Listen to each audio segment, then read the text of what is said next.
കരമുയർത്തി കർത്താവിന് സ്തോത്രം ചെയ്താൽ. ദൈവസഭയുടെ 102ാമത് ജനറൽ കൺവെൻഷനിൽ ഞാൻ ഒത്തിരി സ്നേഹിക്കുകയും ആദരിക്കുകയും ഹൃദയത്തോട് കൊണ്ടു നടക്കുകയും ചെയ്യുന്ന ഈ സമൂഹത്തെ അഭിസംബോധന ചെയ്യുവാൻ സർവശക്തനായ കർത്താവ് ഒരുക്കിയ എല്ലാ അവസരങ്ങൾക്കായും ഞാൻ കർത്താവിന് സ്തോത്രം ചെയ്യുന്നു. വിശേഷിച്ച് ഈ ശനിയാഴ്ച പകലിലെ പൊതുയോഗം അധ്യക്ഷപദം അലങ്കരിക്കുന്ന ക്രിസ്തുവിൽ ഞാൻ വളരെ സ്നേഹിക്കുന്ന ദൈവസഭയുടെ അഞ്ചൽ സെൻറ്ററിൻ്റെ ശുശ്രൂഷകൻ കൂടെയായ പ്രിയ പാസ്റ്റർ ബെൻസ് എബ്രഹാമിനെ ഓർത്ത് കർത്താവിന് സ്തോത്രം ചെയ്യുന്നു. ആമുഖമായി താൻ പറഞ്ഞതുപോലെ ഞങ്ങൾ തമ്മിൽ വളരെ അടുത്ത സ്നേഹബന്ധമുണ്ട്. ആ ദൈവദാസനെ ഓർത്ത് ഞാൻ കർത്താവിന് സ്തോത്രം ചെയ്യുന്നു. കർത്താവ് ധാരാളമായിട്ട് അനുഗ്രഹിക്കട്ടെ. ഇപ്രകാരം ഈ സമ്മേളനത്തിൽ ശുശ്രൂഷിക്കേണ്ടതിന് അനുവാദം നൽകി എന്നെ ശുശ്രൂഷയ്ക്കായി ക്ഷണിച്ച ദൈവസഭയുടെ ആദരണീയരായ കൗൺസിൽ അംഗങ്ങൾ, വിശേഷിച്ച് വളരെ സ്നേഹിക്കുന്ന ദൈവസഭയുടെ state overseer pastor Y Reji, ഈ വേദിയിലായിരിക്കുന്ന ദൈവത്തിൻ്റെ ദാസൻ ദൈവസഭയുടെ state secretary pastor Samkutty Mathew, ദൈവസഭയുടെ assistant overseer doctor Shibu K Mathew ഉൾപ്പെടെ ഈ വേദിയിലായിരിക്കുന്ന ദൈവദാസന്മാരെല്ലാവരും എനിക്ക് പ്രിയപ്പെട്ടവരാണ്. എല്ലാവരും ഓർത്ത് കർത്താവിന് സ്തോത്രം ചെയ്യുന്നു. എനിക്ക് ശേഷമായി വചനം സംസാരിക്കുന്ന ദൈവദാസന്മാർ, പ്രിയ ഷൈജു പാസ്റ്റർ, പാസ്റ്റർ എബ്രഹാം ടൈറ്റസ്, എല്ലാവരെയും ഓർത്ത് ഞാൻ കർത്താവിന് സ്തോത്രം ചെയ്യുന്നു. വളരെ കാര്യങ്ങൾ ആമുഖമായി സംസാരിക്കണമെന്നും ദൈവസഭയുടെ നേതൃത്വത്തെക്കുറിച്ച് ഒക്കെ ഒന്ന് രണ്ട് വാക്കുകളിൽ സംവദിക്കണമെന്ന് എനിക്ക് ആഗ്രഹമുണ്ടായിരുന്നു. എങ്കിലും ദൈവസഭയുടെ ഓവർസിയറിൻ്റെ പ്രത്യേക നിർദ്ദേശം ആദ്യ ദിവസം തന്നെ നമ്മൾ കേട്ടു. ആരെയും വീണ്ടും വീണ്ടും എന്ത് ചെയ്യേണ്ട ആവശ്യമില്ല, ഇൻട്രൊഡ്യൂസ് ചെയ്യേണ്ട ആവശ്യമില്ല എന്ന് പറഞ്ഞതുകൊണ്ട് ഒറ്റ വാക്കിൽ ദൈവസഭയുടെ എല്ലാ ആദരണീയരായ ഒഫീഷ്യൽസിനെയും വന്ദനം ചെയ്ത് കർത്താവ് എന്നെ ഏൽപ്പിച്ച ഒരു വേദഭാഗത്തേക്ക് നിങ്ങളുടെ ശ്രദ്ധയെ കൊണ്ടുവരുന്നു. ഞാൻ ഉൾപ്പെട്ട് നിൽക്കുന്ന ദൈവസഭയുടെ UAE national overseer reverend doctor കെ.ഒ. Mathew പ്രത്യേകം ഈ സമ്മേളനത്തിന് തൻ്റെ ആശംസ അറിയിക്കണം എന്നോട് അറിയിച്ചിട്ടുണ്ട്. ഇന്നലെ താൻ കടന്നു വരേണ്ടതായിരുന്നു. ശാരീരികമായ പ്രയാസങ്ങൾ നിമിത്തം കടന്നു വരാൻ കഴിഞ്ഞില്ല. അദ്ദേഹത്തിന് വേണ്ടി അദ്ദേഹത്തിൻ്റെ വാക്കുകൾ ഞാനിവിടെ അറിയിക്കുന്നു. കർത്താവ് നമ്മെ അനുഗ്രഹിക്കട്ടെ. ഇവിടെ നിന്ന് ഇങ്ങനെ നോക്കുമ്പോൾ എനിക്കൊത്തിരി പരിചയമുള്ള എൻ്റെ പിതാവിനോടൊപ്പം ശുശ്രൂഷിച്ച അനേക സെൻറ്ററുകളിൽ അടുത്തടുത്ത സഭകളിൽ ശുശ്രൂഷിച്ച ഒത്തിരി ദൈവദാസന്മാരെ കാണുന്നു. നിങ്ങളെ എല്ലാവരെയും ഞാൻ വന്ദനം ചെയ്യുന്നു. എൻ്റെ കുടുംബം ഈ മീറ്റിങ്ങിലുണ്ട്. എല്ലാം ഓർത്ത് കർത്താവിന് സ്തോത്രം ചെയ്യുന്നു. ദൈവദാസന്മാരെ ഒരു വാക്ക്, ജനനം മുതൽ ദൈവസഭയുടെ പാസ്നേജുകളിൽ ജനിച്ചു വളർത്തപ്പെട്ട ഒരു വ്യക്തിയാണ് ഞാൻ.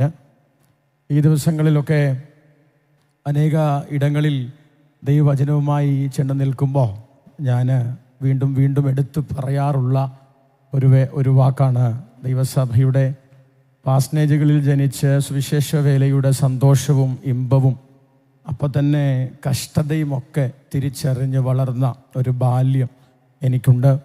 അതുകൊണ്ട് തന്നെ മാതാപിതാക്കൾ വിതച്ചതൊക്കെ സ്വർഗം അതാത് സമയങ്ങളിൽ തലമുറകളെ കൊണ്ട് ആമേൻ ആമേൻ ആമേൻ സ്തോത്രം ചെയ്യുന്ന ദൈവമക്കൾക്കായി ഞാൻ കർത്താവിന് സ്തോത്രം ചെയ്യുന്നു. നിങ്ങളുടെ പ്രയത്നമൊന്നും വൃഥാവിലല്ല. ചേർന്ന് ആമേൻ പറഞ്ഞ് പ്രൈസ് ദി ലോർഡ്. കർത്താവ് ആദരിക്കട്ടെ. നമ്മൾ റോമാലേഖനം 8-ാം അധ്യായത്തിൻ്റെ 37-ാം വാക്യം ആസ്പദീകരിച്ച്, നാമോ നമ്മെ സ്നേഹിച്ചവൻ മുഖാന്തരം ഇതിലൊക്കെയും പൂർണ്ണ ജയം. ഈ വേദഭാഗവുമായി ബന്ധപ്പെട്ട് എൻ്റെ അറിവ് ശരിയെങ്കിൽ 44-ാമത്തെ പ്രസംഗമാണ് ഞാൻ ഇന്ന് ഇവിടെ പ്രസംഗിക്കാൻ വേണ്ടി നിൽക്കുന്നത്. ഞാനിങ്ങനെ ചിന്തിക്കുകയായിരുന്നു, എഴുതിയ അപ്പോസ്തലനായ പൗലോസ് പോലും കടന്നു പോകാത്ത എന്തെല്ലാം ചിന്തകളിലൂടെ കഴിഞ്ഞ ഒരാഴ്ച നമ്മളെ ദൈവദാസന്മാർ കൂട്ടിക്കൊണ്ടുപോയി. എത്ര ആഴമായ ആ ഭാഗം ചിന്തിച്ചു അല്ലേ. ദൈവസഭയുടെ ഓവർസിയർ ആരംഭിച്ചു വെച്ച ആ പ്രസംഗം ഇന്നലെ വൈകുന്നേരം വരെ ദൈവാത്മാവ് നമ്മോട് സംസാരിച്ചു കൊണ്ടിരുന്നു. ഇന്ന് പകലും അവരെക്കാളൊക്കെ ചെറിയവനായ ഞാൻ നിങ്ങളോട് എന്താണ് സംവദിക്കേണ്ടതെന്ന് എനിക്കറിയില്ല. എങ്കിലും എൻ്റെ പ്രാർത്ഥനാമുറിയിൽ ദൈവാത്മാവ് എന്നോട് ഇടപെട്ട ചില ചിന്തകളുമായി നിങ്ങളോട് കൂടെ അടുത്ത 40 മിനിറ്റ് ഞാൻ നിൽക്കുകയാണ്. ദൈവസഭ ഒരുമിച്ച് ഒരു നിമിഷം ഒന്ന് സ്തോത്രം ചെയ്ത് കർത്താവേ ഞങ്ങളോട് സംസാരിക്കണമേ എന്നൊന്ന് പ്രാർത്ഥിച്ചേ. ഞങ്ങളോട് സംസാരിക്കണേ എന്നൊന്ന് പ്രാർത്ഥിച്ച് എല്ലാവരും യേശുവിൻ്റെ അധികാരമുള്ള നാമത്തിൽ ആമേൻ. ഇന്ന് ആമേൻ പകലിൽ ഈ പന്തലും അതിൻ്റെ പരിസരങ്ങളും ദൈവാത്മാവിനാൽ നിയന്ത്രിക്കപ്പെടട്ടെ.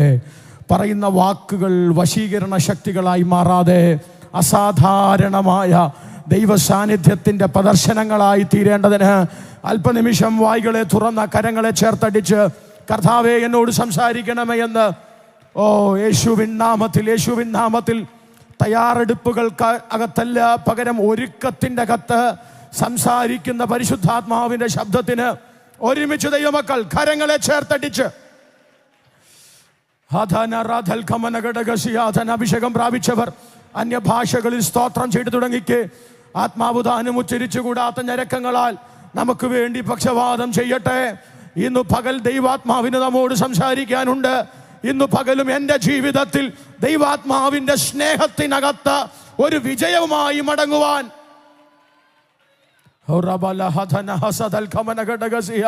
കർത്താവേ ഞങ്ങൾ അങ്ങയുടെ സന്നിധിയിലേക്ക് അടുത്തു വരുന്നു. അടുത്ത നിമിഷങ്ങൾ വലിയ ദൈവ സാന്നിധ്യത്തിൻ്റെ പ്രദർശനമാക്കി തീർക്കണമേ. പ്രാർത്ഥന കേട്ടതിന് നന്ദി, യേശുവിൻ വിലയേറിയ നാമത്തിൽ തന്നെ. മോർ ദാൻ കോൺകറേഴ്സ് എന്ന പദം, ജയാളികളെക്കാൾ അധികം എന്ന പദം വളരെ വ്യത്യസ്തമായി ചിന്തിക്കേണ്ട ഒരു പദമാണ്. ഹുപ്പർനിക്കാവോ എന്ന ഗ്രീക്ക് പദത്തിനകത്തു നിന്ന് എടുത്തൊരു പദമാണ് ഈ മോർ ദാൻ കോൺകറേഴ്സ്. ഗുരുവിനു മീതെ അല്ല ശിഷ്യൻ എന്ന ആ മീതെ എന്ന പദമാണ് ഹൂപ്പർ. നിക്കാവോ എന്ന് പറഞ്ഞാൽ ജയിച്ചവൻ എന്നാണ്, എ ഡിസിസീവ് വിക്ടറി എന്നാണ് അർത്ഥം. ഒന്നുകൂടെ പറഞ്ഞാൽ ആ പദം ഉപയോഗിച്ചിരിക്കുന്ന മറ്റൊരു വാക്യമാണ്, ലോകത്തിൽ നിങ്ങൾക്ക് കഷ്ടമുണ്ട് എങ്കിലും ധൈര്യപ്പെടുവിൻ, ഞാൻ ലോകത്തെ ജയിച്ചിരിക്കുന്നു. സാധാരണ ഒരു ജയമല്ല നിക്കാവോ. ആ ജയത്തിൻ്റെ പ്രത്യേകത ഒരു ഡിസിസീവ് വിക്ടറിയാണ്. ഒന്നുകൂടെ ഒന്ന് പറഞ്ഞാൽ ഒരു നിർണായക വിജയമാണ്. എൻ്റെ കൂടെ ഉണ്ടോ നിങ്ങൾ? ഉദാഹരണം ഒന്ന് ഞാൻ ഒറ്റ വാക്കിൽ പറഞ്ഞാൽ, നിയമസഭാ മത്സരത്തിൽ തിരഞ്ഞെടുപ്പിൽ സ്ഥിരം ജയിക്കുന്ന കുറേ സീറ്റുകളുണ്ടല്ലേ. 100-ലധികം ഭൂരിപക്ഷത്തോടെ ജയിച്ചു കയറുന്ന ഒരു സർക്കാരിന് ഒരു MLA വിജയം ഒരു പ്രത്യേക വിജയം അല്ല. എൻ്റെ കൂടെ മനസ്സിലാകുന്നുണ്ടോ? എപ്പോഴാ ഒരു വിജയം ഒരു നിർണായക വിജയമാകുന്നതെന്നറിയാമോ? ആ ഒറ്റ വിജയം കൊണ്ട് ആ സിസ്റ്റത്തെ മൊത്തം തിരിക്കുമ്പോഴാണ്. ഒരാമയം പറയണേ, അതാ നിക്കാവോ. ഞാൻ ലോകത്തെ ജയിച്ചിരിക്കുന്നെന്ന് അരുമനാഥൻ പറഞ്ഞത് മറ്റ് പലരും ജയിച്ചതുപോലല്ല. Oh Jesus. പകരം ആ വിജയത്തിന്റെ അർത്ഥം എന്തെന്നറിയാമോ? ആ ഒരൊറ്റ വിജയം തിരിച്ചത് സർവലോകത്തിന്റെയും വിധിയായ. ഒരാമയം പറയാൻ പറ്റുന്നുണ്ടോ? ഇന്നു പകൽ നമുക്ക് വേണ്ടി ജയിച്ചവൻ കേവലം ഒരു ജയമല്ല നടത്തിയത്, മറ്റാർക്കും ജയിക്കാൻ കഴിയാത്തതുപോലെ. കമോൺ ആമേൻ പറഞ്ഞേ. Oh Jesus. യേശുവിൻ നാമത്തിൽ സകലത്തിന്റെയും നിർണായക തീരുമാനത്തെ ഉറപ്പിക്കാൻ കഴിയുന്ന വിജയമാണ് ഡിസിസീവ് വിക്ടറി. അത് മനസ്സിലാക്കാൻ ഞാൻ വായിച്ചുടനെ ലഭ്യമായ ഒരു കഥ പറയാം. ആ കഥ പൂർണ്ണമാകണമെന്നില്ല, പൂർണ്ണ അർത്ഥത്തിൽ ആവശ്യമുള്ളത് മാത്രം എടുക്കുക. ഇനി അല്ല അഥവാ അറ്റം വല്ലതും വെട്ടിക്കൊണ്ട് ആർക്കെല്ലാം പോകണമെങ്കിൽ അവർക്ക് ലഭ്യമാകട്ടെ, വിരോധം ഇല്ലല്ലോ, അതിനെയും ജയിക്കണമല്ലോ. പ്രൈസലോ. ഒരു റെസ്ലർ, ഒരു ഗുസ്തിക്കാരൻ, അദ്ദേഹം താഴത്തെ ലെവൽ തൊട്ട് പല മത്സരങ്ങൾ ഈ ഗുസ്തി മത്സരം പങ്കെടുത്ത് സ്റ്റേറ്റ് ലെവൽ ജയിച്ച് നാഷണൽ ലെവൽ ജയിച്ച് ഒരു ഒളിമ്പിക്സിന് എത്തുന്നു എന്ന് ഇരിക്കട്ടെ.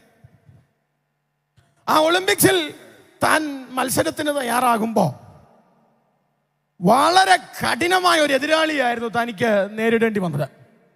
ശക്തമായ ദ്വന്ദ്വയുദ്ധം. ആ യുദ്ധത്തിനകത്ത് വല്ലാതെ താൻ പരിക്കേൽക്കുന്നു. എതിരാളിയും അതുപോലെ പരിക്കേൽക്കുന്നു. അവസാനം താൻ വിജയിച്ചുവെങ്കിലും ശരീരത്തിൽ ആസകലം മുറിവുകളുള്ളവനായി, അസ്ഥികൾക്ക് ക്ഷതം വന്നവനായി ആ ഗുസ്തിക്കാരൻ ജയിക്കുകയാണ്. ജയിക്കുമ്പോഴും ശരീരത്തിൽ വല്ലാതെ വില കൊടുക്കുന്നു. തൊട്ടടുത്ത ദിവസം നടക്കുന്ന അവാർഡ് സെറിമണിക്കകത്ത് താൻ എത്താൻ വേണ്ടി തയ്യാറാകുമ്പോൾ തനിക്ക് സാധാരണ വരുന്നത് പോലെ നടന്നു കയറി വരാൻ കഴിയാത്തൊരു സാഹചര്യത്തിൽ 2-3 പേരുടെ സഹായത്തോടെ താൻ ആ വേദിയിലേക്ക് കയറി വരികയാണ്. താൻ കടന്നു വന്ന വഴികളെ വളരെ ക്ലിയറായി ആ ആങ്കർ ചെയ്യുന്ന ആ വ്യക്തി വിവരിച്ചു പറഞ്ഞു. തൻ്റെ ശരീരം കണ്ടാൽ അറിയാം താൻ കൊടുത്ത വില. ഭയങ്കര വേദന എടുത്താണ് താൻ അവിടെ വരെ എത്തിയത്. അവസാനം ആ ട്രോഫി തൻ്റെ കയ്യിലേക്ക് കൊടുത്തു. തൻ്റെ കഴുത്തിൽ മനോഹരമായ ഒരു സ്വർണ്ണ ബാഡ്ജ് തൂക്കി.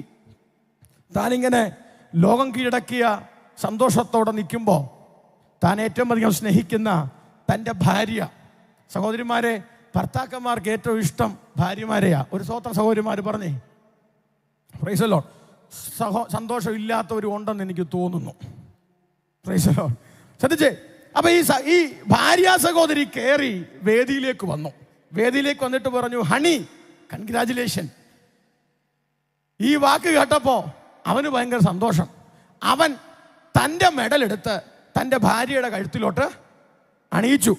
ഇപ്പം സ്വർണ്ണ മെഡലും ധരിച്ച് ആ സഹോദരി ആളുകളുടെ മുമ്പിൽ നിൽക്കുകയാ, ഫോട്ടോയ്ക്ക് പോസ് ചെയ്യുകയാ. പക്ഷെ കഴുത്ത ഇട്ടേക്കുന്ന അവക്കറിയാം അവള് കൊണ്ട ഇടിയിലല്ല അവക്ക് ഈ മെഡൽ കിട്ടിയെന്ന്. ഒരാമേൻ പറഞ്ഞേ. ഇതാ മോർ ദാൻ കോൺകറർ എന്ന വാക്കിന്റെ അർത്ഥം ഇന്ന് പകൽ മനസ്സിലാകുന്നവർക്കായി കർത്താവിന് സ്തോത്രം ചെയ്യാം. നിന്റെ കഴുത്തിൽ ലഭ്യമായ പല മെഡലുകളും, നീ പ്രാപിച്ചെടുത്ത പല വിജയങ്ങളും തിരിച്ചറിഞ്ഞോണം, നീ കൊടുത്ത വിലയല്ല.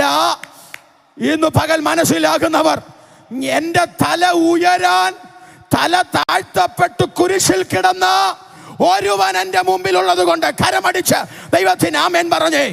ഞാൻ അനുഭവിക്കുന്ന സകലതും എൻ്റെ നാഥൻ, എൻ്റെ മണവാളൻ കർത്താവെ ആരാധിച്ചു കൊണ്ടിരിക്കുന്ന ഈ ജനത്തിനായി ഞാൻ കർത്താവിന് സ്തോത്രം ചെയ്യുന്നു. ഇന്ന് പകൽ ഇവർ ആരാധിച്ചു കൊണ്ടിരിക്കുമ്പോൾ തന്നെ സത്യം അറിഞ്ഞവർ സത്യത്തിന്റെ സ്വാതന്ത്ര്യം അനുഭവിക്കുന്നത് പോലെ ഇന്നു പകൽ ഇവർ അനുഭവിക്കേണ്ട ചില വിജയങ്ങൾക്കകത്തേക്ക് ഇവർ നടന്നു കയറേണ്ടതിന്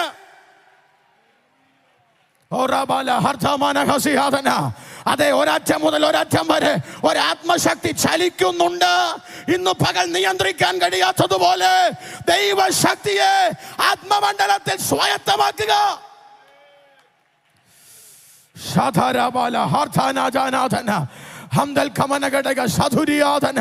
യേശുവിന്റെ നാമത്തിൽ നീ പരാജയപ്പെട്ടെന്ന് പറഞ്ഞിടത്ത് വിജയത്തിന്റെ മാളികയിലേക്ക് നിന്നെ കൂട്ടിക്കൊണ്ടുപോകാൻ ഇന്നു പകലും അവൻ ഇവിടെയുണ്ട്.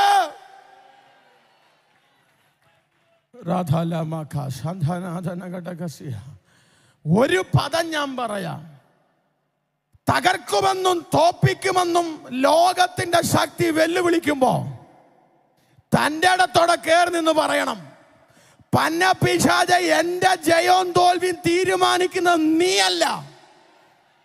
എത്ര പേരെന്റെ കൂടെ ഉണ്ട്? ആമേൻ, ആമേൻ. ഞാൻ കുഞ്ഞാടാണ്, ഞാൻ ആട്ടിൻകുട്ടിയാണ്. പക്ഷെ എന്റെ മുമ്പിൽ അണിനിരന്നത്, എന്റെ മുമ്പിൽ കയറി നിൽക്കുന്നത് പരാജയം എന്തെന്നറിയാത്ത യഹൂദ ഗോത്രത്തിന്റെ സിംഹമാണ്.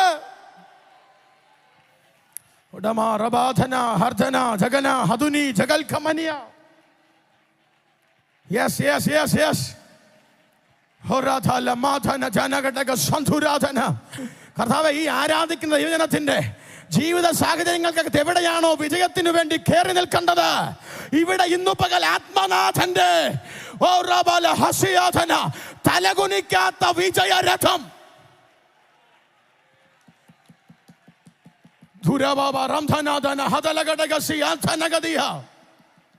എവിടൊക്കെയോ നീ തോറ്റെന്ന് നിനക്ക് നേരെ വെല്ലുവിളിക്കുന്ന മേഖലകൾക്കകത്ത് നിന്നെ ജയിപ്പിക്കാൻ കഴിയുന്ന ഒരു നാഥൻ.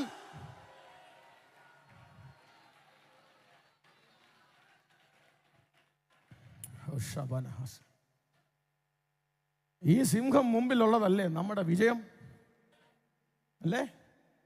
ആമേൻ.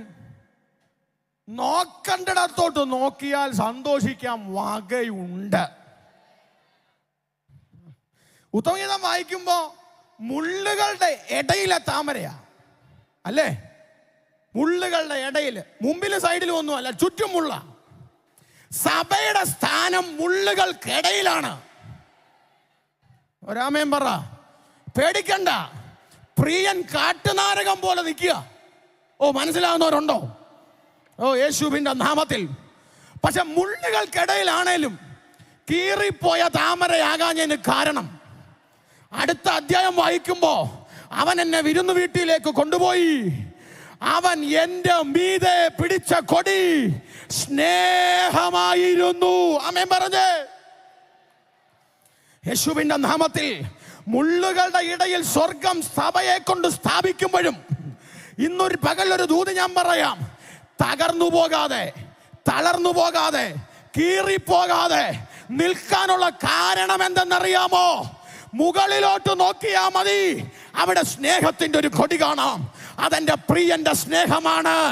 ഇന്നു പകൽ മനസ്സിലാക്കിയവർ ആ കരമടിച്ച് അല്പനിമിഷങ്ങൾ ദൈവത്തിന് നന്ദി കൊടുത്ത് ആ സ്നേഹം മനസ്സിലാക്കിയവർ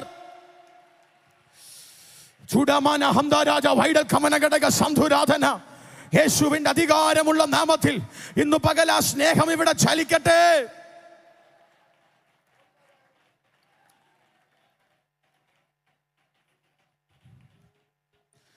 ചുറ്റും നോക്കിയാലേ തോക്കാൻ സാധ്യതയുള്ള പല മുള്ളുകളും ഉണ്ട്. Praise the Lord. ചുറ്റും നോക്കരുത്. അങ്ങും ഇങ്ങും നോക്കിയാൽ നീ മുമ്പിൽ പോയിടാ. നോക്കരുത്. നോക്കേണ്ടത് മേളിലോട്ടാ. ഒരാമേൻ പറയാൻ പറ്റുന്നുണ്ടോ? നോക്കേണ്ടത് മുകളിലോട്ടാ. മുകളിലോട്ട് നോക്കിയാൽ നിനക്ക് കാണാൻ കഴിയുന്നത് ബാനർ ഓഫ് ലവ്, സ്നേഹത്തിന്റെ കൊടി. പഴയ നിയമ ഭക്തൻ പോലും വിളിച്ചു പറയുകയാ, നിന്റെ ജയം മണവാളന്റെ സ്നേഹമാണ്. നോമേൻ പറഞ്ഞേ. പൗലോസിന് മാത്രം കിട്ടിയ വെളിപ്പാടല്ലിത്. നിന്റെ വിജയം ഉയരത്തിലെ സ്നേഹമാണ്. ഒന്നിന്റെ പദങ്ങൾ ഞാൻ പറഞ്ഞിട്ട് വേഗത്തിൽ ഇത് അവസാനിപ്പിക്കാം. നിങ്ങളോട് വ്യവസ്ഥാപിതമായി ഈ കാര്യം സംസാരിക്കേണ്ടതിന് എന്നാൽ കഴിയുന്നിടത്തോളം ഈ വചനവുമായി ദൈവസന്നിധി ഇരിക്കുകയും തയ്യാറെടുക്കുകയും ചെയ്തു. എങ്കിലും ദൈവസാന്നിധ്യത്തിനനുസരിച്ച് നമുക്ക് നിയോഗങ്ങളെ തിരിച്ചറിഞ്ഞ് മുമ്പോട്ട് പോകാൻ കർത്താവ് ഇടയാക്കട്ടെ. അപ്പോസ്തലനായ പൗലോസ് റോമാലേഖനം എഴുതുമ്പോഴും എബ്രായര് മാത്രമല്ല, ജാതിയിൽ രക്ഷിക്കപ്പെട്ടു വന്നൊരു മിക്സഡ് കമ്മ്യൂണിറ്റിയോടാ അപ്പോസ്തലനായ പൗലോസ് സംവദിക്കുന്നത്. ഒരു വാക്ക് ഞാൻ പറയട്ടെ. മിക്സഡ് കമ്മ്യൂണിറ്റി ആണെങ്കിലും സംസ്കാരം വ്യത്യസ്തമാണേലും സംസ്കാരത്തിന് അനുകൂലമായതും അതിനോട് ചേർന്ന് നിൽക്കുന്നതുമായ കാര്യമല്ല പൗലോസ് എഴുതിയേ. ഒരാമേൻ പറ. നമ്മൾ സംസ്കാരത്താൽ സ്വാധീനിക്കപ്പെടുകയല്ല, ജയിക്കേണ്ടവൻ സംസ്കാരത്തെ സ്വാധീനിക്കണം. എന്നോട് ചേർന്ന രാമൻ എത്ര പേര് പറയും? Praise the Lord. അപ്പൊ അതാണ് അവിടുത്തെ ഓഡിയൻസ്. പക്ഷേ റോമാ സഭയ്ക്ക് താൻ ലേഖനം എഴുതുമ്പോൾ അവിടെ കുറച്ച് പ്രശ്നങ്ങൾ നിലനിൽപ്പുണ്ട്. അവിടുത്തെ ഹിസ്റ്റോറിക്കൽ കോണ്ടെക്സ്റ്റ് ഞാനൊന്ന് പറയാം. ഒന്ന്, ക്രിസ്ത്യാനികളും ജാതീയ ക്രിസ്ത്യാനികളും യഹൂദ മതത്തിൽ നിന്ന് കർത്താവിനെ വിശുദ്ധമായി സ്വീകരിച്ചവരും തമ്മിലുള്ള ടെൻഷൻസ് ആണ്. എന്താ ടെൻഷൻ എന്ന് പറയാം.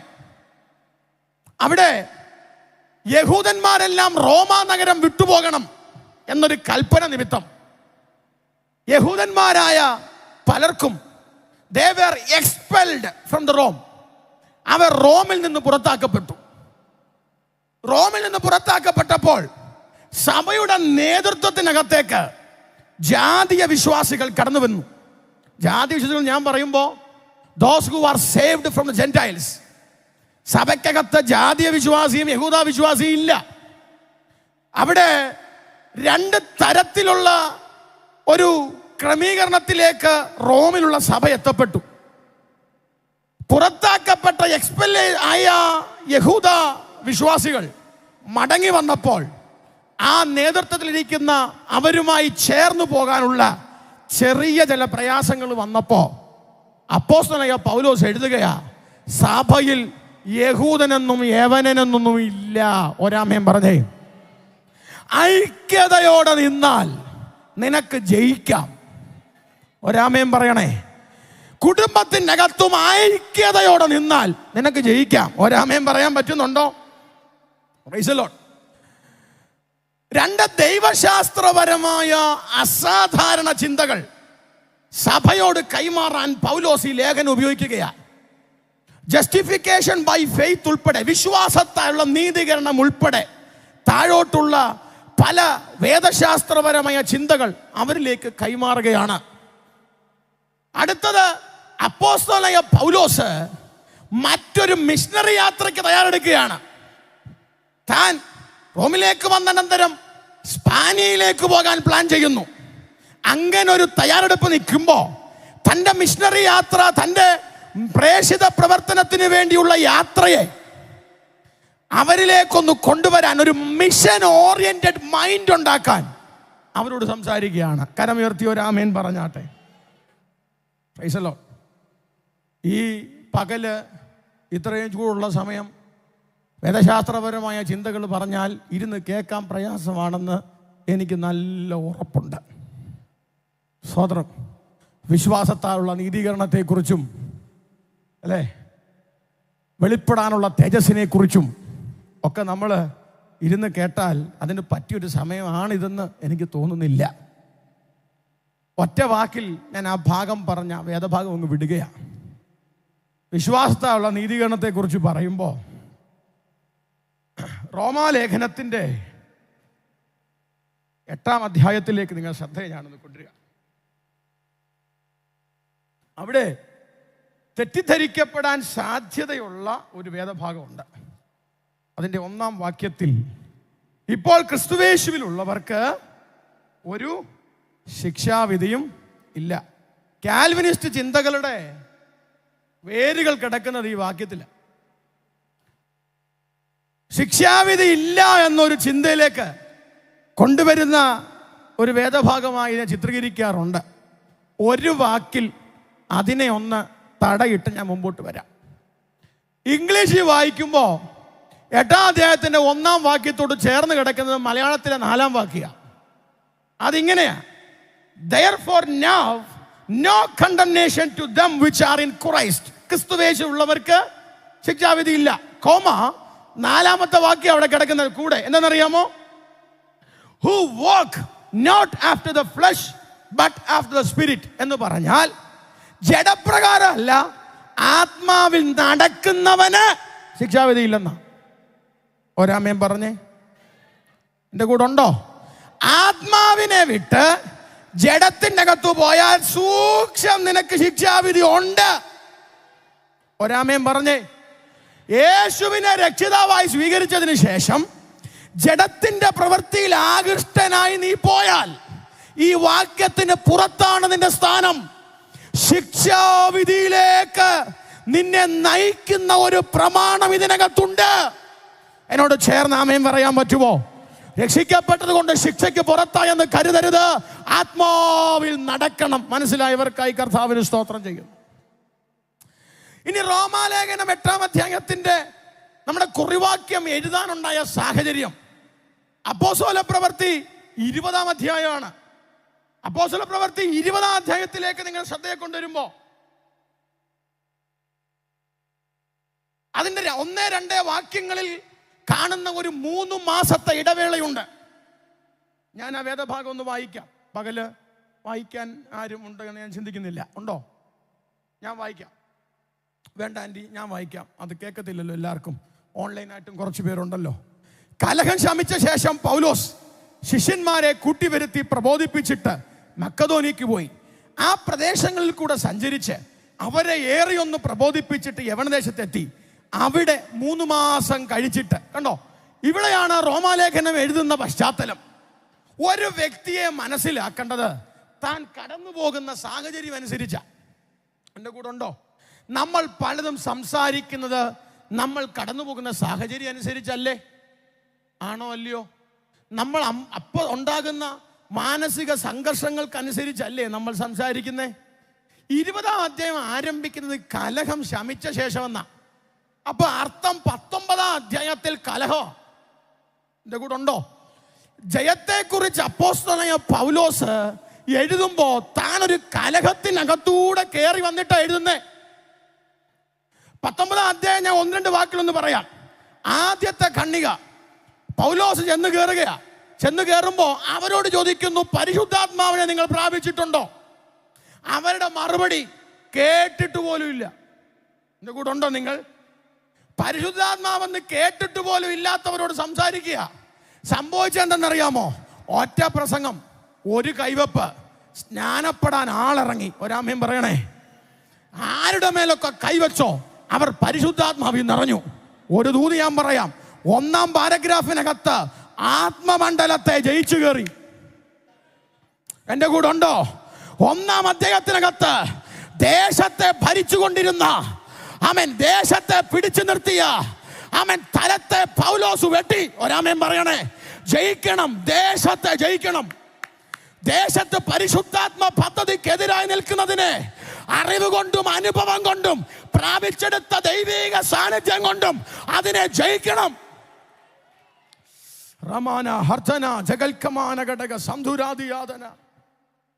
ഇന്ന് പകൽ ഞാനിത് പറയുമ്പോൾ ആക്കിയിരിക്കുന്ന ദേശത്ത് അതിനെ ഭരിക്കുന്ന ദേശാധിപതി ശക്തിയെ ജയിക്കാൻ ഒരധികാരത്തിനു വേണ്ടി എത്ര പേര് പ്രാർത്ഥിക്കുന്നുണ്ട്? ഇന്ന് പകൽ ബലഹീനനായി നിന്നുകൊണ്ട് ഞങ്ങൾ ഓരോ പദങ്ങൾ വിളിച്ചു പറയുമ്പോൾ ഞങ്ങളുടെ വാക്കുകൾക്കപ്പുറം കടന്നു വരുന്നൊരു ഡുനാമിസ് ഉണ്ട്, ഒരു ശക്തിയുണ്ട്. അത് ദേശത്തിന്റെ മീതെ നിന്നെ ജയിപ്പിക്കുന്നതാണ്. എത്ര പേര് ആത്മമണ്ഡലത്തിൽ സ്വീകരിക്കുന്നുണ്ട്? 2-ാം പാരഗ്രാഫിലേക്ക് വരുമ്പോൾ തുറന്നോസിന്റെ പാഠശാലയിൽ പൗലോസ് സംവദിക്കുകയാണ്. സെമിനാരിയായി മാറി. സംഭവിച്ച കേൾക്കണോ? സെമിനാരിക്കകത്തോട്ട് ആളിടിച്ചു കയറിയെന്ന് അവിടെ എഴുതിയേക്കുന്നേ. ആമേൻ. സെമിനാരിക്കകത്തോട്ട് ആളിടിച്ചു കയറി. എന്നിട്ട് അവിടെ രോഗികൾ സൗഖ്യമാകാൻ തുടങ്ങി. എൻ്റെ കൂടെ ഉണ്ടോ? അവിടെ ഭൂതങ്ങൾ പുറത്താക്കാൻ തുടങ്ങി. ഭൂതങ്ങളെ പുറത്താക്കിയില്ലേലും കുഴപ്പമില്ലെന്ന് പഠിപ്പിക്കുന്ന സെമിനാരി അല്ലായിരുന്നു അത്. ഒരാമേൻ പറയണേ. രോഗികൾ സൗഖ്യം ആയില്ലേലും കുഴപ്പമില്ലെന്ന് പഠിപ്പിക്കുന്ന സെമിനാരി അല്ലായിരുന്നു തുറന്നോസിന്റെ പാഠശാല. ഒരാമേൻ പറഞ്ഞേ. ഭൗതിക മേഖലകൾക്കപ്പുറത്ത് ആത്മമണ്ഡലം അവിടെ ചലിക്കാൻ തുടങ്ങി. രോഗശക്തികളുടെ മേൽ ജയം പൗലോസ് പ്രഖ്യാപിച്ചു. ഭൂതങ്ങളുടെ മേൽ പൗലോസ് ജയം പ്രഖ്യാപിച്ചു. ഒരാമേൻ പറഞ്ഞേ. അപ്പൊ 1-ാം അധ്യായം 1-ാം പാരഗ്രാഫിൽ ദേശത്തിന്റെ മേലുള്ള ജയം, 2-ാം പാരഗ്രാഫിൽ രോഗശക്തികളുടെയും ഭൂതങ്ങളുടെയും മീതെയുള്ള. ഇനി 3-ാം പാരഗ്രാഫിലേക്ക് വരുമ്പോ അവിടെ യേശുവിന്റെ നാമം പറഞ്ഞുകൊണ്ട് യേശുവുമായി ബന്ധമില്ലാത്ത ചിലര്, അതൊരു ഗ്രൂപ്പായിട്ടാ. സ്കേവയുടെ പുത്രന്മാർ. എൻ്റെ കൂടെ ഉണ്ടോ? പുരോഹിതന്റെ മക്കളാ സ്കേവയുടെ പുത്രന്മാർ എന്ന് പറഞ്ഞാൽ പൗരോഹിത്യ ശക്തി. ആമേൻ, സ്തോത്രം. പ്രാർത്ഥിക്കുന്നവനെതിരെ തിരിഞ്ഞു. ഒരാമേൻ പറയണേ. Oh Jesus. യേശുവിൻ്റെ നാമത്തിൽ എൻ്റെ ശബ്ദം പലയിടങ്ങളിലൂടെ ലോകത്തിൻ്റെ വിവിധ രാജ്യങ്ങളിൽ ചെല്ലുന്നുണ്ട് എന്ന് പൂർണ്ണ ബോധ്യത്തോടെ ഇന്നു പകൽ ഞാൻ പെന്തക്കോസ്ത് സമൂഹത്തിൻ്റെ പ്രതിനിധിയായി നിന്ന് ഒരു ഭാഗം വിളിച്ചു പറയാം. നീ വെച്ചുണ്ടാക്കുന്ന, നീ കെട്ടിക്കൂട്ടുന്ന ഒരു മന്ത്രവാദയാഭിചാര ശക്തിക്കും ഞങ്ങളെ ഭയപ്പെടുത്താൻ കഴിയില്ല. ആമേൻ പറയണേ. യേശുവിൻ്റെ നാമത്തിൽ സ്കേവയുടെ പുത്രന്മാർ ആമേൻ ഞങ്ങൾക്കെതിരെ തിരിഞ്ഞാൽ, ആമേൻ പറഞ്ഞു, സ്കേവയുടെ പുത്രന്മാർ യേശുവിൻ്റെ നാമവും പറഞ്ഞ് ഞങ്ങൾക്കെതിരെ തിരിഞ്ഞാലും ഇന്ന് പകൽ ഒരു ദൂത് പറയാം. ചിലതിനെ പരസ്യമായി വിചാരണ ചെയ്യുന്ന ഓ റബാന ഹദന ഹദന ഹർദന ഹദൽ കമന ഘടകസിയ യേശുവിൻ്റെ നാമത്തിൽ. ഭൂതം എഴുന്നേറ്റ് പറഞ്ഞു, എനിക്ക് യേശുവിനെ അറിയാം, പൗലോസിനെ അറിയാം. എൻ്റെ കൂടെ ഉണ്ടോ? ഒരു ദൂത് ഞാൻ പറയാം. സ്കേവയുടെ പുത്രന്മാരെ കൈകാര്യം ചെയ്യാൻ പുറത്തുനിന്ന് ആരെ ഞങ്ങൾ പറഞ്ഞു വിടണ്ട. പകരം നിന്റെ കൂടെ നിൽക്കുന്ന ചിലത് തന്നെ നിനക്കെതിരായി തിരിയും. ദൈവദാസന്മാരുടെ പ്രതിനിധിയായി നിന്ന് ദൈവസഭയ്ക്കെതിരെ ഇതിന് പുറത്ത് ചലിക്കുന്ന എല്ലാ ചലനങ്ങളോടും ആത്മമണ്ഡലത്തിൽ ഞങ്ങൾ വിളിച്ചു പറയുന്നു. ആ കരമടിച്ച് എത്ര പേര് ആമേൻ പറയുന്നുണ്ട്? യേശുവിന്റെ നാമത്തിൽ ആ ദൈവ സാന്നിധ്യം ഈ പന്തലിൽ ചലിക്കട്ടെ. ചില ആഭിചാരങ്ങളുടെ മേൽ ദൈവസഭ ജയമെടുക്കും. ചുടാമന ഹർത്തൽ കമാന ഹസിയാം ദരഗടഗതി ഹദുരഗടഗ ജനാധനഗടഗ സധുനഗസിഹ. ആരാധിക്കാൻ കഴിയുന്ന ഇന്ന് പകൽ ആരാധിച്ചു തുടങ്ങ്. പ്രാർത്ഥിക്കുന്നവന് വിരോധമായി കെട്ടിയുണ്ടാക്കുന്ന സകല ആഭിചാരത്തിന്റെ ശക്തികളെയും ഇന്നു പകൽ പരിശുദ്ധാത്മാവ് ഹാൻഡിൽ ചെയ്യും.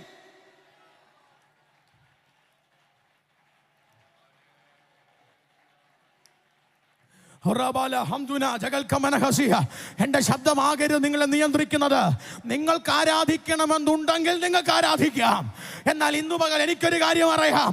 പ്രാർത്ഥിക്കുന്നവനെതിരെ തയ്യാറാക്കുന്ന ആഭിചാരത്തിന്റെ മേഖലകളെ ജയിക്കാൻ കഴിയുന്ന ഒരു അഭിഷേകം ഇന്നു പകൽ ഇവിടെ ചലിക്കുന്നുണ്ട്.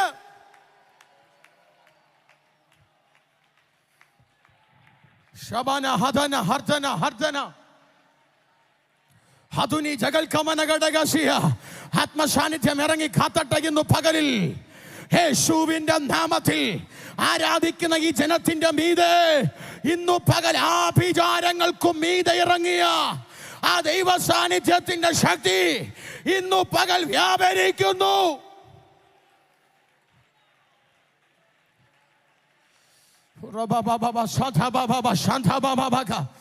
ധാനജാന ധാരജാന ധാലഘടക സധുനികതനയ.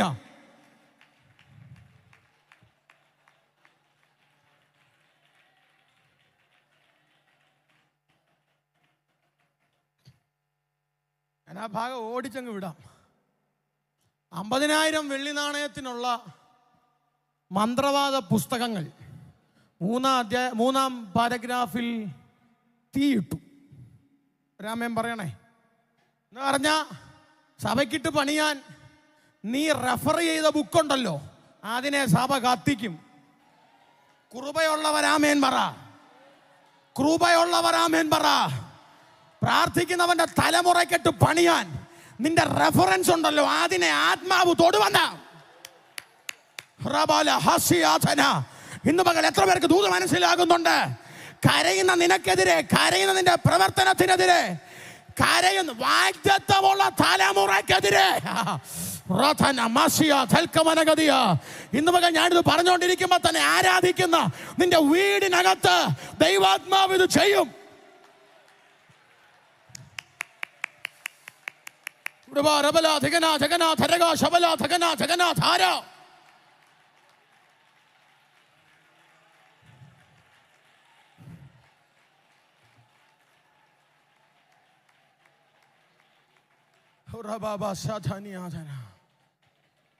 Amen. Amen. Amen. Praise the Lord. ദൈവസഭയുടെ ഒരു ഭാഗമായി നിന്നുകൊണ്ട് വിശ്വാസത്തോടെയും തൻ്റെ ഇടത്തോടെയും ജയിക്കാൻ ഞങ്ങൾക്ക് ബലം നൽകിയ ഞങ്ങളുടെ ജയവീരനായ ക്രിസ്തുവിൻ്റെ നാമത്തിൽ ഇന്നുപകൽ ഞങ്ങൾ വിളിച്ചു പറയുന്നു, ആഭിചാരങ്ങളെയും മന്ത്രവാദങ്ങളെയും സഭ ഭയപ്പെടുന്നില്ല. ഒരാമേൻ പറയണേ. പകരം ചിലതിനെ കൂട്ടത്തോടെടുത്തിട്ട് തീക്കകത്തിടാൻ പൗലോസിന്റെ മേൽ കൈമാറിയ ഒരു ആത്മമണ്ഡലം ഇന്നും ഇവിടെ ഇരിക്കുന്ന ദൈവദാസന്മാരുടെ മേൽ കുറഞ്ഞിട്ടില്ല. ഇന്നു പകലും ഇവിടെ ഇരിക്കുന്ന ദൈവമക്കളുടെ മേൽ കുറഞ്ഞിട്ടില്ല. ചിലതിനെ മൂടോടെടുത്തിട്ട് കത്തിക്കാൻ ഇന്നു പകൽ സഭയുടെ മീതെ പെയ്തിറങ്ങുന്ന ഒരു അധികാരമുണ്ട്. അത് പ്രാപിച്ചുകൊണ്ട് ഈ കോൺഫറൻസ് കഴിഞ്ഞു പോകാവൂ.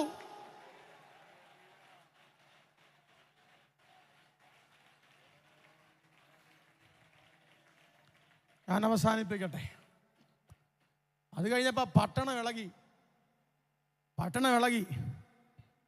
പൗലോസിനെ അങ്ങ് തെറിപ്പിച്ച് കളയാമെന്ന് പറഞ്ഞ് എല്ലാവരും കൂടെ അങ്ങ് ഇളകി, ദേശം ഇളകി. പക്ഷെ അതിൻ്റെ അടുത്ത് ടൗൺ ക്ലർക്ക് എന്ന് പറഞ്ഞ പട്ടണ മേനവൻ എഴുന്നേറ്റു. അപ്പം പൗലോസ് ഒരു കാര്യം മനസ്സിലായി, ഒരു പട്ടണം മൊത്തം എതിർത്താലും എന്നെ ജയിപ്പിക്കണമെന്ന് സ്വർഗം തീരുമാനിച്ചാൽ, ഓ ജീസസ് പറഞ്ഞേ, ഒരു പട്ടണം മൊത്തം എതിർത്താലും, അർത്തമീസ് ദേവിയുടെ പേര് പറഞ്ഞ് എത്രത്തോളം വലുതായി നീ എതിർത്താലും, പൗലോസിന് മനസ്സിലായി ജയമിരിക്കുന്നത് അർത്തമീസ് ദേവിയുടെ പേര് പറഞ്ഞ് തുള്ളുന്ന ചിലതിൻ്റെ മീതയല്ല, പകരം ജയമിരിക്കുന്നത് ക്രിസ്തുവിന്റെ സ്നേഹത്തിലാണ്.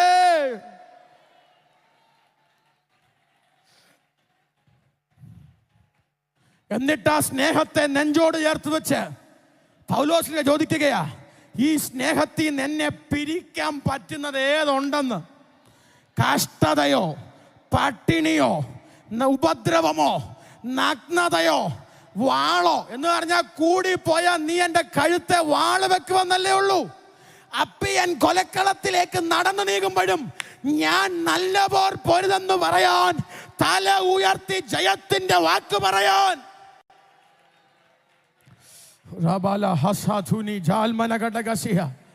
ഞാനേ സമയം മുമ്പോട്ട് പോകുന്നത് കൊണ്ട് ആമേൻ സ്തോത്രം. ഒറ്റ വാക്കിൽ പൗലോസ് പറഞ്ഞ ഒരു വേദഭാഗം ഞാൻ വായിച്ചങ്ങ് കേൾപ്പിക്കാം. ഞാനിത് വായിക്കുമ്പോൾ ക്രിസ്തുവിന് വേണ്ടി കഷ്ടം അനുഭവിച്ച ഞാൻ അനുഭവിക്കുന്ന കഷ്ടതയുടെ വിടുതലല്ല എൻ്റെ വിഷയം, പകരം സ്നേഹമാണെന്ന് ഉറപ്പുണ്ടെങ്കിൽ ചേർന്ന് ആമേൻ പറയണേ. ഞാനിത് വായിക്കുമ്പോൾ കൊരിന്ത്യ ലേഖനം 2 കൊരിന്ത്യർ 11:23-27 വരെയുള്ള വാക്യം ഞാനൊന്ന് വായിച്ചു കേൾപ്പിക്കാം. പൗലോസ് പറയുകയാ, ഞാൻ ഏറ്റവും അധികം അധ്വാനിച്ചു. ഒരാമേൻ പറഞ്ഞേ. അധികം പ്രാവശ്യം തടവിലായി. ആമേൻ പറഞ്ഞേ. അനവധി അടി കൊണ്ടു. ആമേൻ പറയണം. പലപ്പോഴും പ്രാണഭയത്തിലായി. യഹൂദന്മാരാൽ ഞാൻ 1 കുറയെ 40 അടി 5 വട്ടം കൊണ്ടു. ആമേൻ പറഞ്ഞേ. 3 വട്ടം കോലിനാൽ അടിക്കപ്പെട്ടു. ഒരിക്കൽ കല്ലേറുകൊണ്ടും 3 വട്ടം കപ്പൽ ചിരത്തിൽ അകപ്പെട്ടു. 1 രാപ്പകൽ വെള്ളത്തിൽ കഴിച്ചു. ഞാൻ പലപ്പോഴും യാത്ര ചെയ്തു. നദികളിലെ ആപത്ത്, കള്ളന്മാരാലുള്ള ആപത്ത്, സ്വജനത്താലുള്ള ആപത്ത്. ആമേൻ പറഞ്ഞേ. ജാതികളാലുള്ള ആപത്ത്, പട്ടണത്തിലെ ആപത്ത്, കാട്ടിലെ ആപത്ത്, കടലിലെ ആപത്ത്, കള്ള സഹോദരന്മാരുള്ള ആപത്ത്, അധ്വാനം, പ്രയാസം, പലവട്ടം ഉറക്കളപ്പ്, പൈതാഹം, പലവട്ടം പട്ടിണി, ശീതം, നഗ്നത, ഇതൊക്കെ ഉണ്ട്. പക്ഷേ എന്നെ ക്രിസ്തുവിന്റെ സ്നേഹത്തിൽ നിന്ന് പിരിക്കാൻ ഇതൊന്നും പര്യാപ്തമല്ല. ഒരാമേൻ പറഞ്ഞേ. ഒറ്റ പദം കൂടെ പറഞ്ഞ് ഞാൻ പ്രാർത്ഥിക്കാൻ പോവാ. ഒരു നിമിഷം എഴുന്നേറ്റ് നിൽക്കാവോ? എൻ്റെ മുമ്പിൽ 5 മിനിറ്റ് സമയമുണ്ട്. ഒത്തിരി വേദഭാഗങ്ങൾ പറയാൻ പറ്റില്ല. എങ്കിലും സ്നേഹം അതാണല്ലോ ജയം. സ്നേഹത്തെക്കുറിച്ച് പറയുമ്പോൾ യോഹന്നാനെ തൊടാതിരിക്കാൻ പറ്റത്തില്ല. കഴിഞ്ഞ 1 വർഷം ഞാൻ യാത്ര ചെയ്ത എല്ലാ യാത്രകളിലും ഏകദേശം 4 ഭൂഖണ്ഡങ്ങളിൽ ഞാൻ പ്രസംഗിച്ചത് യേശുവിൻ്റെ സ്നേഹത്തെയാണ്. യോഹന്നാനെ മാത്രം ഒരു വിഷയത്തിൽ നിന്നുകൊണ്ടാണ് ഞാൻ സംസാരിച്ചേ. ഇന്ന് പകരം ഒരു വാക്ക് ഞാൻ പറയാം. ഈ സ്നേഹം അസാധാരണം. ഇടിമക്കളെന്നും പറഞ്ഞോണ്ടാ യേശുവിൻ്റെ അടുക്കിലേക്ക് യോഹന്നാനെ കൊണ്ടിരുന്നേ. തിരിച്ചു പോകുമ്പോൾ അവൻ സ്നേഹത്തിൻ്റെ അപ്പോസ്തലൻ. ഒരാമേൻ പറയണേ. വ്യക്തിത്വത്തെ സ്വാധീനിക്കാൻ കഴിഞ്ഞ് ആ മേഖലയെ ജയിക്കുന്ന സ്നേഹം തീർന്നില്ല. മത്തിയുടെയും അയലയുടെയും ചൂരയുടെയും വറ്റയുടെയും പേര് പറഞ്ഞുകൊണ്ട് ഏതെങ്കിലും മീൻ മാർക്കറ്റിൽ നിൽക്കേണ്ടവനായിരുന്നു യോഹന്നാൻ അവൻ്റെ ബാല്യം. പക്ഷെ വെളിപ്പാടത്തിലോട്ട് വരുമ്പോൾ മരതകം, മാണിക്യം, വൈഡൂര്യം, പത്മരാഗം, പുഷ്പരാഗം. എൻ്റെ കൂടെ ഉണ്ടോ നിങ്ങൾ? ഇത് വിളിച്ചു പറയുന്നവനായി യോഹന്നാൻ മാറി. സമസ്ത മേഖലയിലും ജയം തരാൻ കഴിയുന്ന, വാ തുറന്നു പറ, എനിക്ക് ഐഡന്റിറ്റി ഉണ്ടാക്കി തന്നത് ജയിപ്പിക്കുന്ന ഈ സ്നേഹമാണെന്ന് പറഞ്ഞേ. ദൈവദാസന്മാരും ദൈവമക്കളും ഈ നിറഞ്ഞു നിൽക്കുന്ന സദസ്സ് ആത്മാവി പറഞ്ഞേ, എനിക്ക് ജയം തന്നത് ഈ സ്നേഹമാണ്.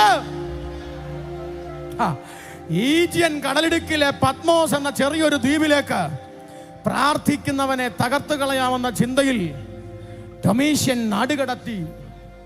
പക്ഷെ അവിടെയും അവൻ തോറ്റില്ല, അവൻ ജയിച്ചു.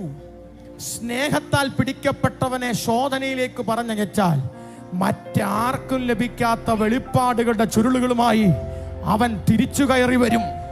ഇന്നു പകൽ സ്നേഹത്തിനു വേണ്ടി ദൈവത്തിൻ്റെ ഒന്ന് ഏൽപ്പിച്ചു കൊടുക്കാൻ കഴിയുന്നുണ്ടോ? ഒറ്റ മിനിറ്റ് ഞാൻ പ്രാർത്ഥിക്കാനായി പോകുകയാണ്. ഒരു ഓൾട്ടർ കോൾ ഞാൻ സമയം ചിലവഴിക്കുന്നില്ല. എനിക്ക് പുറകെ എന്നേക്കാൾ സീനിയറായ 2 ദൈവദാസന്മാർ ശുശ്രൂഷിക്കേണ്ടതുള്ളത് കൊണ്ട് ഞാൻ ഈ ഭാഗം ഇങ്ങനെ പറഞ്ഞ് അവസാനിപ്പിക്കുന്നു. ഒരു പദം ആത്മാവിൽ ചോദിക്കുന്നു. നിന്നെ ജയിപ്പിക്കാൻ കഴിയുന്ന ഈ സ്നേഹത്തിനകത്ത് കണക്റ്റഡായി നിൽക്കാൻ എത്ര പേർക്ക് ആഗ്രഹമുണ്ട്? ആ കണ്ണുകൾ ദൈവസന്നിധിയിലേക്ക് അടച്ചാട്ടെ.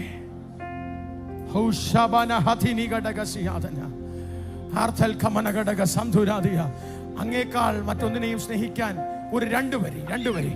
എൻ്റെ മിനിറ്റ് 2 മിനിറ്റ് മാത്രമേ ഉള്ളൂ. 1 മിനിറ്റിൽ 2 വരി ഒന്ന് പാടാൻ കഴിയുമോ? ആ കരങ്ങൾ സുഖത്തിലേക്ക് ഉയർത്തിക്കേ. അങ്ങേക്കാൾ വേറെ ഒന്നിനെയും സ്നേഹിക്കില്ല ഞാൻ യേശുവേ.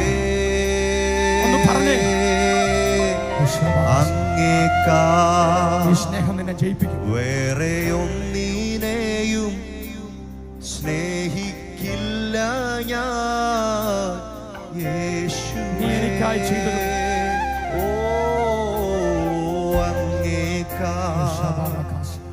വേറെ ഒന്നിനെയും സ്നേഹിക്കില്ല ഞാൻ യേശുവേ.